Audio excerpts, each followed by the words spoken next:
आरव अब वो नहीं रहा जो पहले था।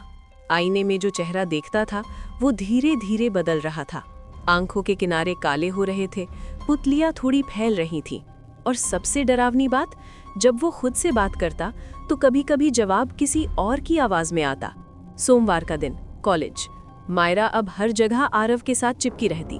क्लास में उसके बगल में बैठती, कैंटीन में उसी की प्लेट से खाती, लाइब्रेरी में उसी की गोद में सिर रखकर सो जाती और हर बार एक ही बात कहती, तो कहीं मत जाना, मुझे बहुत डर लगता है। आरव को अच्छा लगना चाहिए था, पर उसे लग रहा था जैसे कोई बहुत भारी चादर उसके ऊपर ढक रही हो। सांस लेना मुश्किल हो रहा था। दोपहर के 2 बजे आरव बाथरूम में गया, हाथ धो रहा था।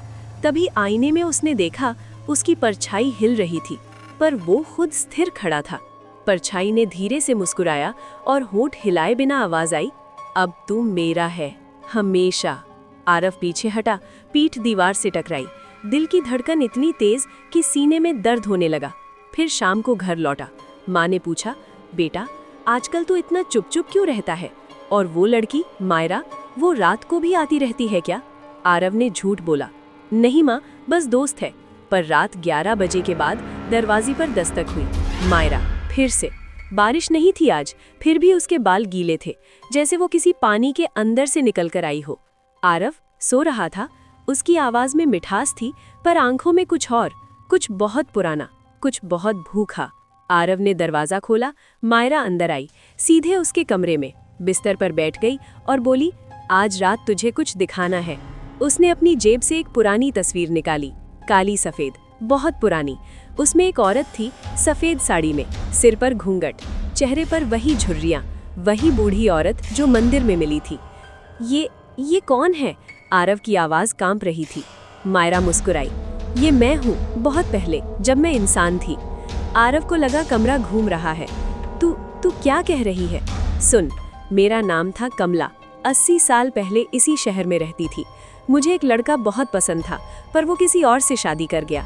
मैं टूट गई। फिर मैं उस मंदिर गई, काली माँ के पास। उसने मुझे वशीकरण सिखाया। मैंने किया भी, पर गलती हो गई। मैंने उसकी आंखों में देख लिया और मैं खुद उसका गुलाम बन गई। मौत के बाद भी नहीं छूट पाई। मेरी आत्मा उस शीशी में कैद हो गई। फिर तू आया, तूने शीशी खोली। अब मैं आज़ाद हूँ, पर तेरे अंदर। आरव ने पीछे हटने की कोशिश की, पर पैर नहीं हिले। मायरा, कमला उठी, धीरे धीरे उसके पास आई। उसके गले में लटकी वो छोटी काली शीशी छुई। ये शीशी अब तेरी है। जब तक तू जिंदा है मैं तेरे साथ रहूंगी, और जब तू मरेगा मैं फिर उसमें वापस जाऊंगी, फिर अगला शिकार ढूंढूंगी। ये चक्र चलता रहेगा। आरव रोने लगा, मुझे छोड़ दे प्लीज।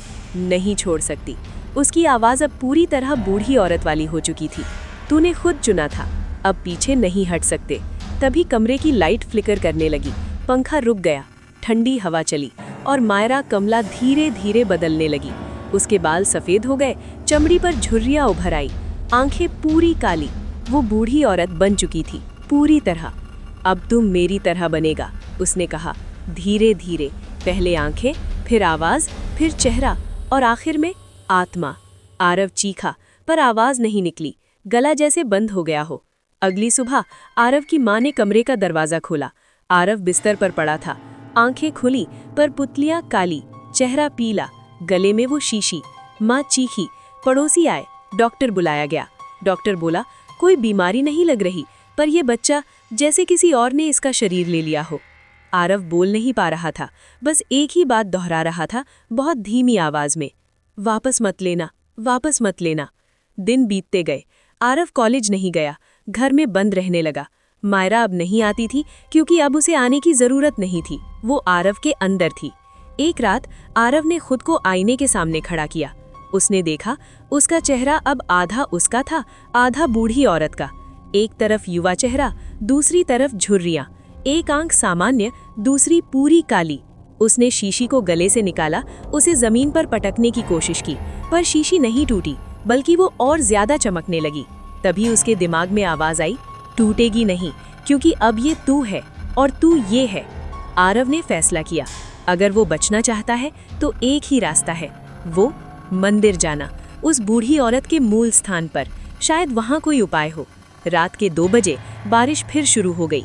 आरव घर से निकला, स्कूटी नहीं ली, पैदल चल पड़ा, भीगता हुआ, कांपता हुआ। मंदिर पहुंचा।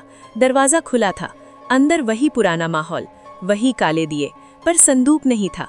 बजाय इसके बीच में एक काला दर्पण खड़ा था, बहुत बड़ा, और उसमें आरव की परछाई नहीं बल्कि बूढ़ी औरत की पूरी तस्वीर थी। वो मुस्कुरा रही थी। आरव ने कहा, मुझे छोड़ दे, मैंने जो किया गलती थी, मैं माफ़ी मांगता हूँ। दर्पण में औरत हंसी, माफ़ी से कुछ नहीं होता, अब तू मेरी तरह बन चुका है, पर एक रास्ता है, अगर तू किसी और को ये शीशी दे दे तो तू आज़ाद हो जाएगा, पर वो शिकार बनेगा। आरव ने पूछा, किसे? जिसे तू सबसे ज्यादा नफरत करता है या जिसे तू सबसे ज्यादा प्यार करता है। बस एक बूंद उसकी आंख में डाल दे और तू बच जाएगा। आरव सोच में पड़ गया। उसके दिमाग में चेहरे घूमने लगे। ऋषभ, उसका सबसे अच्छा दोस्त, माँ जिसके लिए वो जान दे सकता था, और अब मायरा जो अब उसके अंदर थी। तभी दर्पण में औरत बोली, सोच ले, समय कम है, सूरज निकलने से पहले फैसला करना होगा, वरना तू हमेशा के लिए मेरा हो जाएगा। आरव रो पड़ा, मैं किसी को ये नहीं दे सकता। तो फिर तैयार हो जा। और दर्पण में औरत की तस्वीर धुंधली होने लगी। आरव ने आखिरी बार कोशिश की। उसने शीशी को जमीन पर जोर से मारा। इस बार एक छोटी सी दरार पड़ी और दरार से काला धुआं निकलने लगा। धुआं उठा और उसमें कमला, मायरा, बूढ़ी औरत, तीनों का चेहरा एक साथ दिखा। तीनों एक साथ चीखीं, नहीं नहीं नहीं, और धुआं आरव की तरफ बढ़ा। उसके मुंह में घुसने लगा, नाक में, आंखों में। आरव बेहोश हो गया। जब आंख खुली, वो मंदिर में नहीं था, अपने बिस्तर पर था। सुबह हो चुकी थी। गले में शीशी नहीं थी, आंखें सामान्य थीं, पर जब उसने आईना देखा तो एक चीज बदल गई थी, उसकी उम्र। उसके चेहरे पर अब झुर्रियां थीं, बाल सफेद हो चुके थे। वो अब 20 का नहीं, 70-80 साल का लग रहा था। फोन पर मैसेज आया, ऋषभ का। भाई तू कहाँ गायब है? मायरा भी कॉलेज नहीं आई, क्या हुआ यार? आरव ने जवाब नहीं दिया। वो बस बैठा रहा, सोचता रहा। शायद उसने शीशी तोड़ दी थी, शायद कमला आजाद हो गई थी, शायद चक्र टूट गया था, पर कीमत बहुत भारी थी। उसकी जवानी, उसकी जिंदगी के सबसे अच्छे साल, सब चले गए। और सबसे बड़ी बात, वो अब कभी किसी से प्यार नहीं कर पाएगा, क्योंकि हर बार जब कोई लड़की मुस्कुराएगी, उसे वो काली आंखें याद आएंगी, वो शीशी याद आएगी, वो रात याद आएगी। तो दोस्तों, वशीकरण कभी सच्चा प्यार नहीं देता, वो सिर्फ एक भ्रम देता है, और भ्रम टूटने पर जो बचता है वो सिर्फ अफसोस और एक बहुत पुरानी, बहुत ठंडी, बहुत अकेली आत्मा।